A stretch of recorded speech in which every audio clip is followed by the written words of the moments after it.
Maniac Matthew on Busby Radio.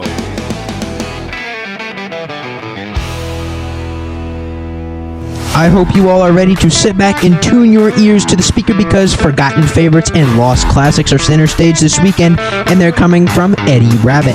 And you will be shocked on some of the music I found from him, and we are going to play him twice an hour. Back in the 1980s, he sort of had a second career, and it is quite amazing on how different the songs were from the 1970s to the 80s. And some of his 80s music, well, you can't find, and you might not be able to find it only on vinyl.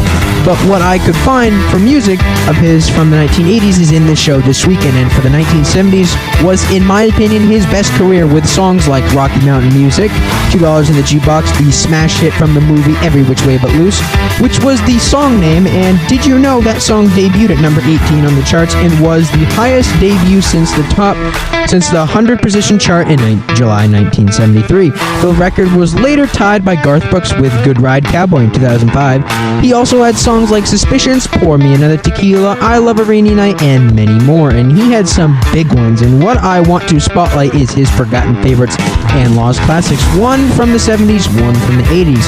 A couple of things about Eddie Rabbitt I wanted to talk about was that most people knew him as a singer, but a songwriter, that was another thing. He wrote Kentucky Rain for Elvis, Pure Love for Ronnie Millsap, and Patch It Up for Elvis also, and before he was a singer. Before he started his career, he used to work at a mental hospital in the late 1950s, but he was like his father and loved music. He performed 6 Steps Down in his hometown. He later won a talent contest and was given 1 hour on a Saturday night radio show to broadcast a live performance in Paterson, New Jersey.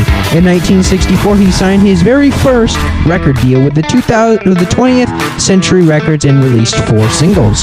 4 years later, he moved to Nashville, where he began his career as a songwriter. In 1975, Eddie signed with Elektra Records. His very first single under that label was You Get to Me and made top 40 that year. Then released 2 more singles in that same year and nearly made top 10. In 1976, he released the album Rocky Mountain Music, which included Rabbitt's first #1 country hit, Drinking My Baby Off My Mind. In 1977, his very third album, Rabbitt, was released and made top 5 on the country charts. Also in 1977, the ACM Academy of Country Music named Rabbitt top new male vocalist of the year.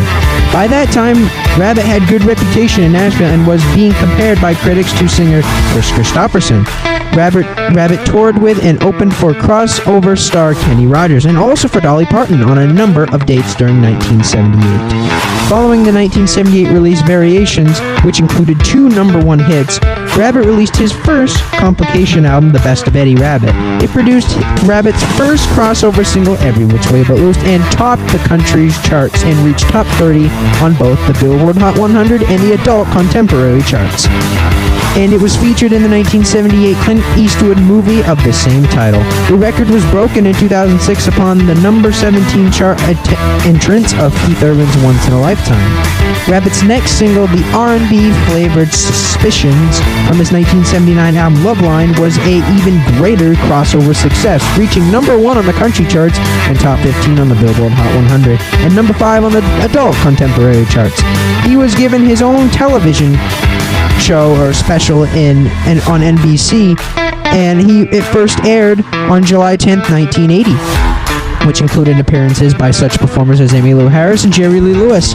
By this point, Rabbitt had been compared to a young Elvis Presley. Rabbitt's next album, Horizon, reached platinum and contained the biggest crossover hits of his career, I Love a Rainy Night and Driving My Life Away. The release of his 1981 Step by Step album continued Rabbitt's crossover success as 3 singles reached the top 10 on the country charts and the adult contemporary charts. The title track became Rabbitt's 3rd straight single to reach top 5 on the country, adult contemporary, and Billboard Hot 100 charts. There are so much more about Eddie Rabbitt that I did not mention, but all through the show we will talk about more. But for right now, let's get on with the music.